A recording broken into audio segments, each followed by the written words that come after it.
Good evening, everybody. This is Dr. Michael Patmos. It is March the 29th already, 2026, and I have a interesting video for you tonight. I hope you'll find it interesting.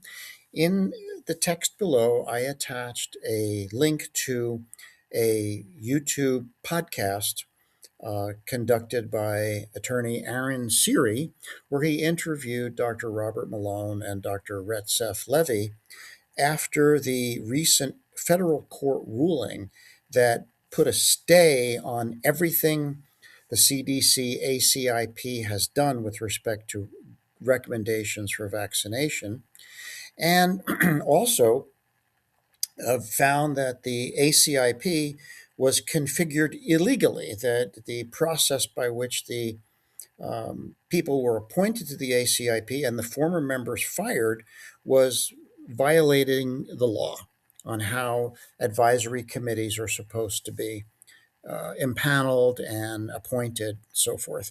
So the judge, number one, put a stay on all the recommendations, basically said none of these recommendations can be implemented. Number two, said that the ACIP was impaneled and configured illegally and does not have legal standing. And then, astonishingly, the judge also went through all of the credentials of all of the members of the ACIP and said that they are distinctly unqualified. And that included Dr. Robert Malone, who the judge singled out for quote, lacking qualifications and experience, end quote. This is a stunning and shocking thing for the judge to say. Malone has been, since he first appeared on the scene in 2021, Malone has been, in my estimation and in the opinion of many, probably the most influential, most well known globally individual with respect to mRNA vaccination. His words were that he is, I believe he said, he is the most knowledgeable person in the world on mRNA vaccination.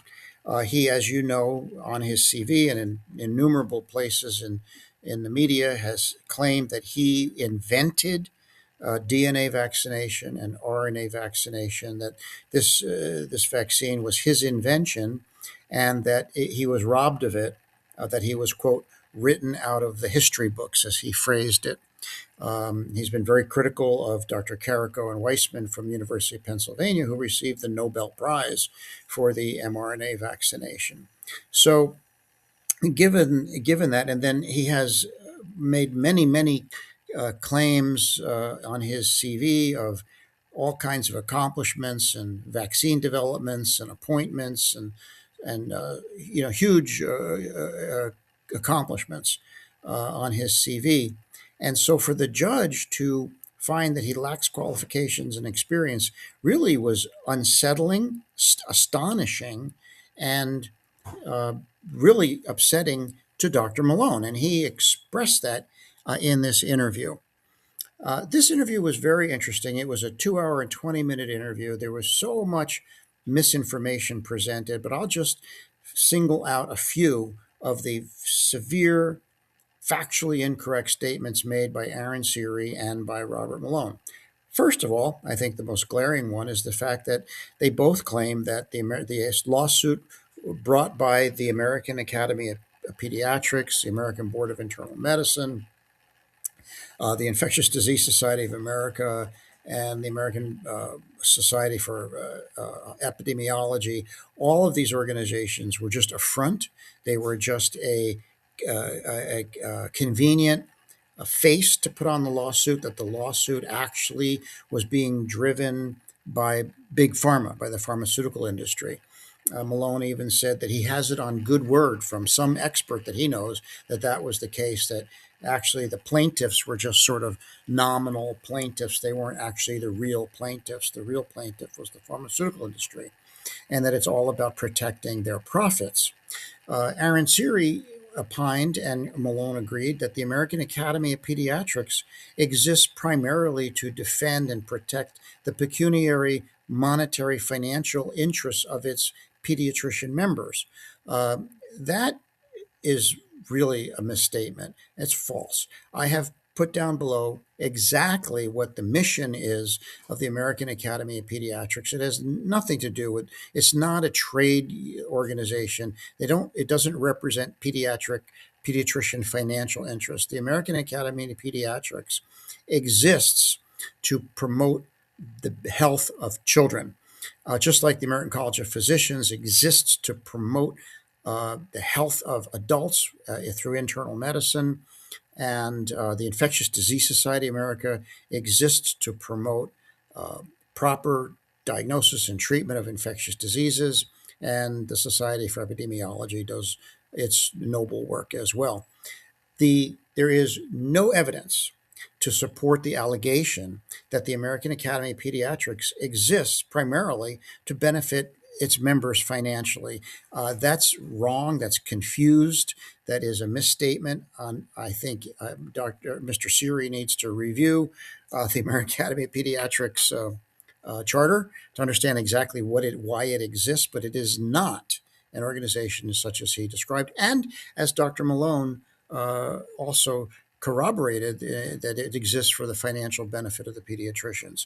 They basically made the argument that the whole thing about vaccines is all about maintaining the profits of the doctors. Well, let me tell you, as a physician for nearly 50 years, doctors don't make money on vaccines. If we make any at all, it's nothing. It doesn't even cover the cost of the vaccine. We mainly give vaccines to promote health, and the reimbursement you get is less than the cost of acquiring a vaccine and storing the vaccine and throwing it out when it expires and so forth. So doctors don't make a boatload of money on vaccines. Yes, it is true that in some value-based purchasing and quality programs, there is a bonus that is provided to doctors for meeting a lot of quality measures. And sometimes on those lists of 30, 40, 50, 60 or more quality measures, vaccination rates will be included.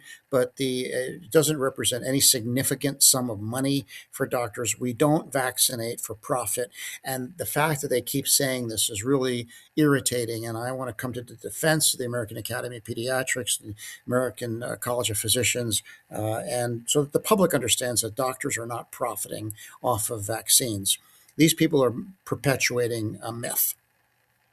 The other thing that they talked about in this interview, where that's false, is Malone said that the judge really defamed him and slandered him and said he would lack qualifications and experience, and he did it based completely on an article in the New York Times in 2022 that was written by Davy Alba. Now, I know about this article. I know quite a bit about it, actually. And the reality is that the judge didn't rely entirely on that one article. He had a lot of information about all of the members of the ACIP.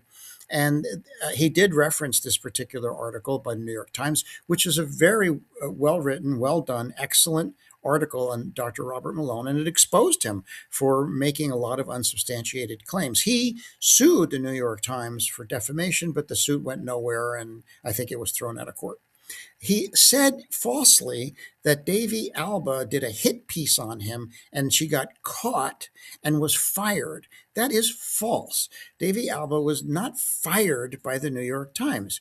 She did leave somewhat after that article came out because she accepted a promotion to go with Bloomberg News, but she wasn't fired. That's a misstatement of fact from Dr. Malone. So there's two misstatements of fact there. The other interesting thing was that Dr. Malone said that, the judge never even asked for his CV and came to this decision that Malone lacks qualifications just based upon the article in the New York Times. Well, it's really not the case. I know for a fact that the plaintiffs presented lots of information about the members of the ACIP, including their CVs and so forth.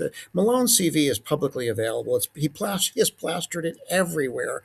You can just Google it and put a Robert Malone CV, and up will come. It's all over the internet. So there's no difficulty finding his CV. He made a very important comment, though. He said, with all of the stuff on my CV, all of these accomplishments, it's as if they don't believe my CV. What do they think? I'm lying? I think that was a very interesting statement that he made, because actually his CV has never really been vetted independently by experts to corroborate its contents. If you read his CV, and I attached it down below, there's a link to it. It is, I read a lot of CVs. I've read thousands of CVs in my life, and I can tell you his CV is fascinating. If you're a recruiter or a headhunter and you have experience reading CVs, I would urge you to read Dr. Malone's CV. It is absolutely an astonishing read.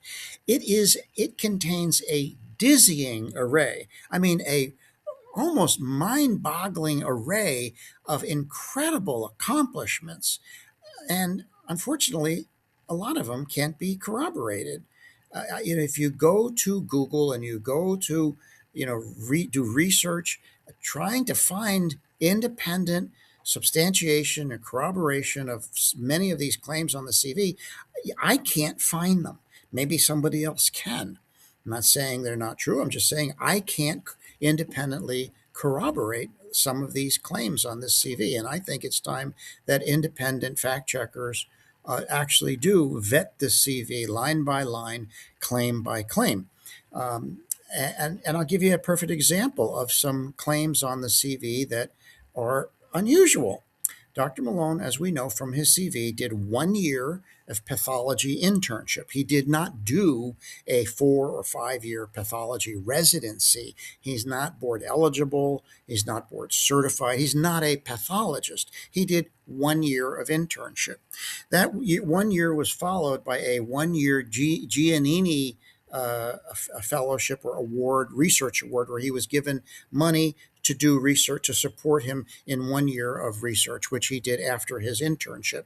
So he has 1 year of graduate medical education and 1 year of pathology research training. And that's it. And he then claims that just after having 1 year of internship and 1 year of pathology research training, he was appointed assistant professor at UC Davis. Well, if you go to the faculty archives, all the faculty rosters are there on the UC Davis website. You can go to the archives and look in the faculty roster. And I can tell you, I've done this. Dr. Malone's name does not appear in the faculty roster as an assistant professor from 1994 to 1997, as he claims. His name is not there as assistant professor. To be fair, there is 1 year, I think 1996, where he is mentioned as an adjunct assistant professor. Now, that, don't get confused. An adjunct appointment or clinical assistant professor is not an assistant professor. They're two completely different things. Assistant professor is a tenure track, formal faculty appointment that requires true vetting and high level credentials. You're not going to become an assistant professor if you didn't do a residency and you're not board certified or board eligible. It's just not going to happen, at least not in a clinical appointment. And an adjunct appointment is a kind of uh,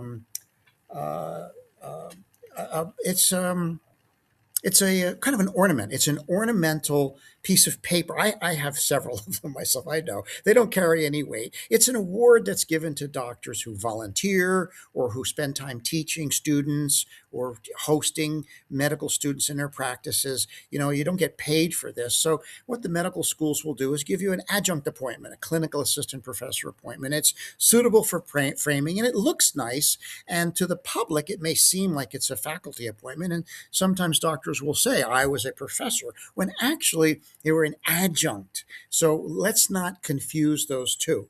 Robert Malone was never an assistant professor at UC Davis, as he claims on his CV. That cannot be corroborated by looking at the UC Davis faculty roster, which is archived. But even worse than that, he also claimed that he was appointed founder and director of the gene therapy program at UC Davis from 1994 to 1997. That's a very astonishing claim.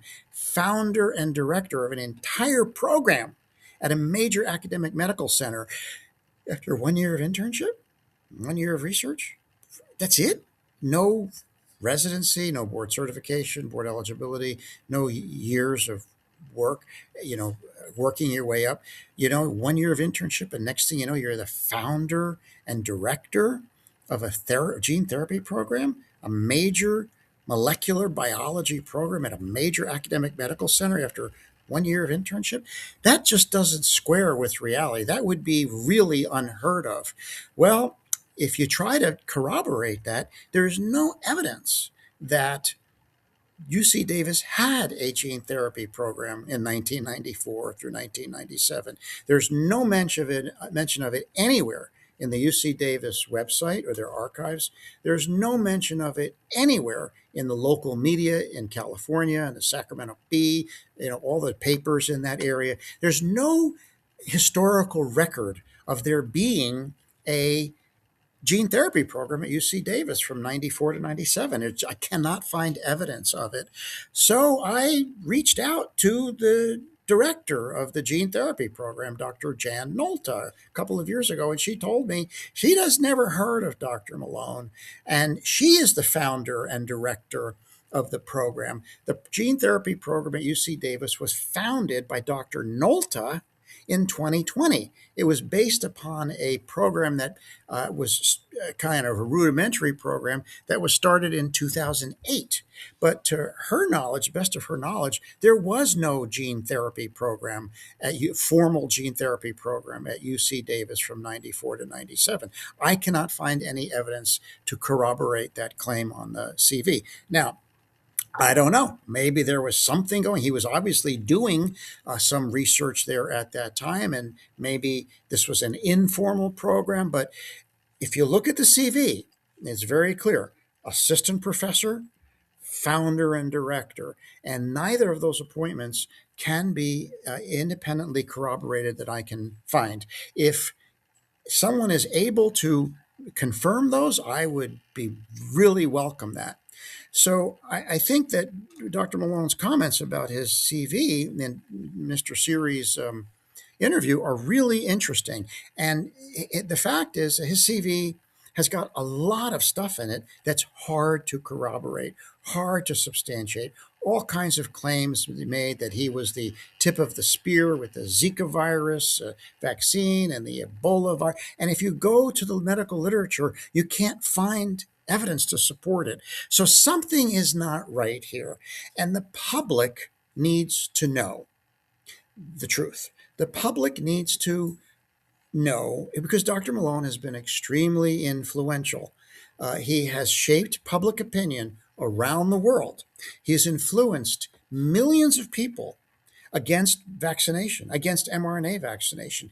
I think he's the most important influencer against messenger RNA vaccines. Most people in the United States now don't trust these vaccines and have refused them. And I think it's really Dr. Malone who is largely responsible for that. Well, the public needs to know, are these claims on the CV legitimate? Or is the judge right? So I think it's time for a formal, independent, thorough, line by line, claim by claim vetting of Dr. Robert Malone's CV. I have been asking for this for a long time. I'm not an expert. I can't say definitively, but all I can say is based upon what I see, I can't corroborate it. And we really need some other independent experts to look at this CV and determine once and for all, is this CV legit? Or is there some embellishment, exaggeration, or fabrication in it? And if so, then we have to do a lot of backtracking here because the public has been really seriously misinformed. So anyhow, that's my video for tonight. I hope you found it interesting. If you have 2 hours and 20 minutes and nothing else to do, listen to Aaron, Siri, and Robert Malone talk about this.